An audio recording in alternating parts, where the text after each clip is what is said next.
with a fresh approach. www.999wefm.com. WeFM News online on demand. Good afternoon and welcome to WeFM's Midday News, brought to you with the kind compliments of Court St. Vincent Limited. Shop more, save more in the Ashley Savings Event happening now. Get an additional $200 off your purchase when you buy a full sofa set. That's right, you can save big on favorite Ashley pieces. Get your rocker recliner you've always had an eye on. Enhance your bedroom, expand your dining room. Get that living room combo for less than $3,000. Shop now with no cash and don't miss out on these awesome savings only at Courts. Offer available online and shopcourts.com and at your nearest Courts store. Conditions apply. Courts, bringing value home. Welcome back to WeFM's Midday News, brought to you with the kind of compliments of Court St. Vincent Limited. I am your presenter, Rajiv Providence. First, on the local scene. Today, Friday, June 24th, marks the official start of Vincy Mass 2022, and the chairman of the Carnival Development Corporation, the CDC, Ricky Adams, said the mood is set for what is expected to be a fantastic season. Speaking with the Agency for Public Information this week, Adams said all the components of Vincy Mass are ready, and even mass tents have had more demands than initially anticipated. We are seeing a lot of energy, people lining behind their soca artists. Pan has taken a decision this year to do all local arrangers. I have been hearing from the mass bands that now some of them are beginning to be under pressure, Adams said. According to the CDC's chairman, there are approximately over 150 private events outside of the CDC's shows, and while COVID-19 numbers are under control, Adams is still appealing to the public that if you think that you are in an environment that makes you susceptible to any kind of infection, to act in your best interest to protect yourself. Vincy Mass will run from today, June 24th to July 5th. The Food and Agriculture Organization of the United Nations, the FAO, in partnership with the Ministries of Agriculture and Education and the Inter-American Institute for Cooperation on Agriculture, ICA, initiated a program to support the establishment and operation of vegetable gardens at 6 primary schools across the island.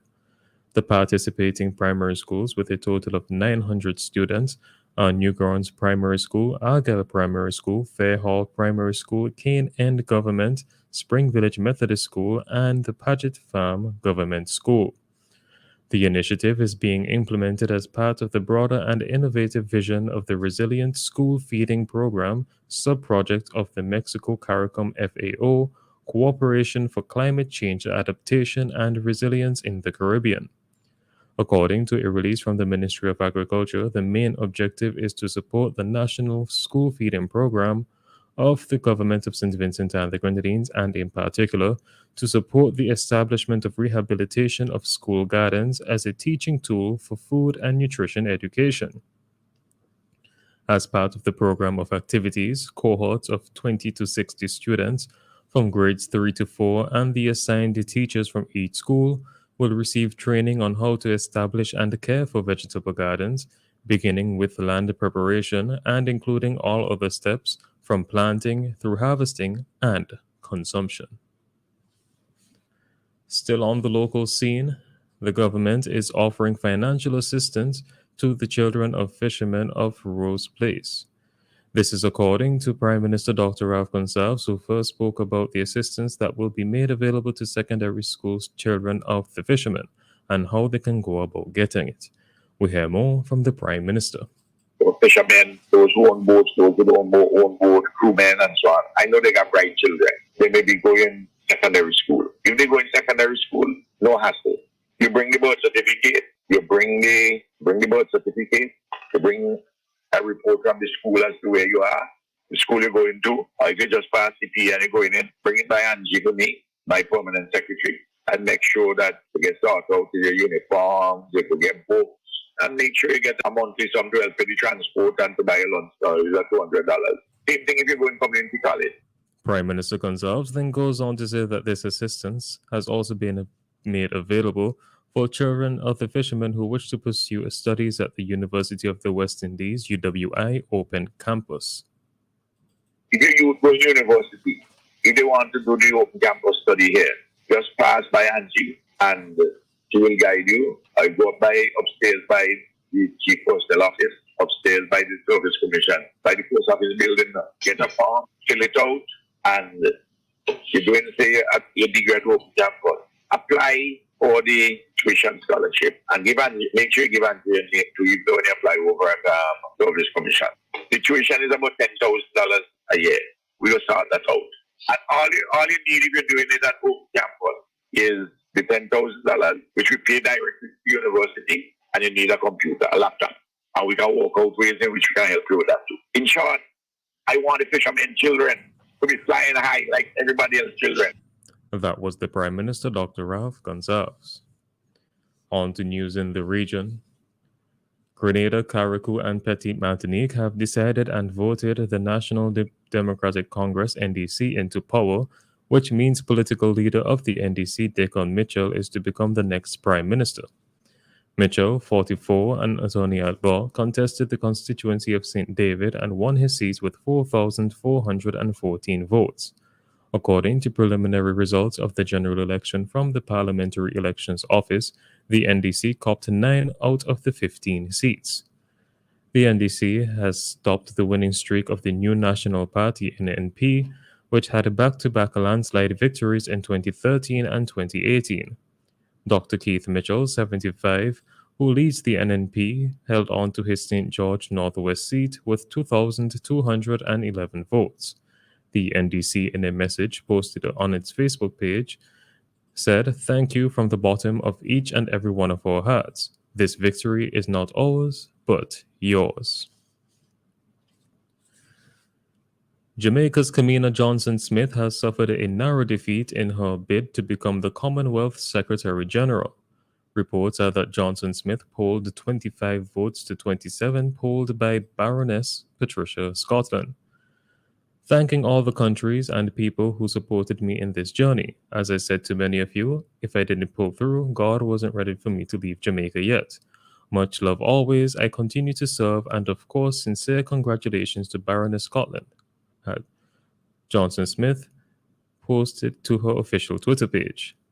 Earlier today, Scotland scoffed at challenges to her leadership. "We have laid the foundations for transformational change, and I am determined that, when the role of Secretary General rotates to Africa 2 years from now, I will hand on the baton with a stronger, more effective, more powerful Commonwealth than ever before," she said. The Commonwealth is a voluntary association of 54 independent and equal countries. It is home to 2.5 billion people and includes advanced economies and developing countries. 32 of the Commonwealth members are small states, including many island nations.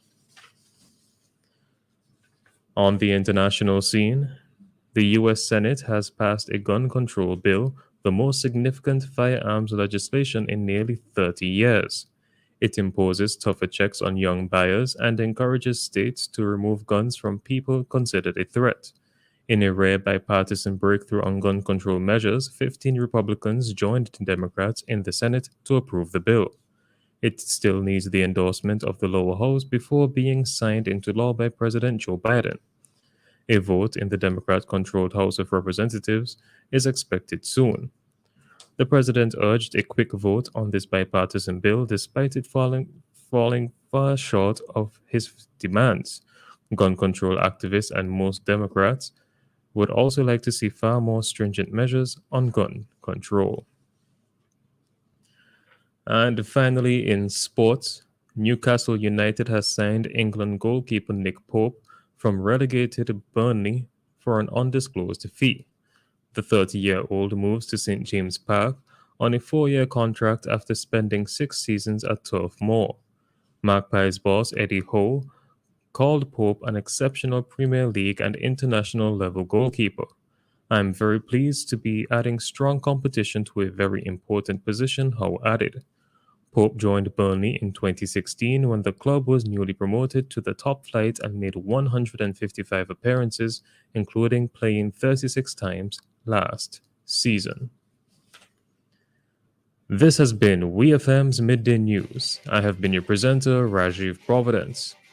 Join us again at 3 p.m. for WEFM's 3 p.m. News. WEFM's Midday News is brought to you with the kind compliments of Courts, St. Vincent Limited. Shop more, save more in the Ashley Savings Event happening now. Get an additional $200 off your purchase when you buy a full sofa set. That's right, you can save big on favorite Ashley pieces. Get your rocker recliner you've always had an eye on. Enhance your bedroom, expand your dining room. Get that living room combo for less than $3,000. Shop now with no cash and don't miss out on these awesome savings only at Courts. Offer available online and shopcourts.com and at your nearest Courts store. Conditions apply. Courts, bringing value home. The flavor nice, it's locally made.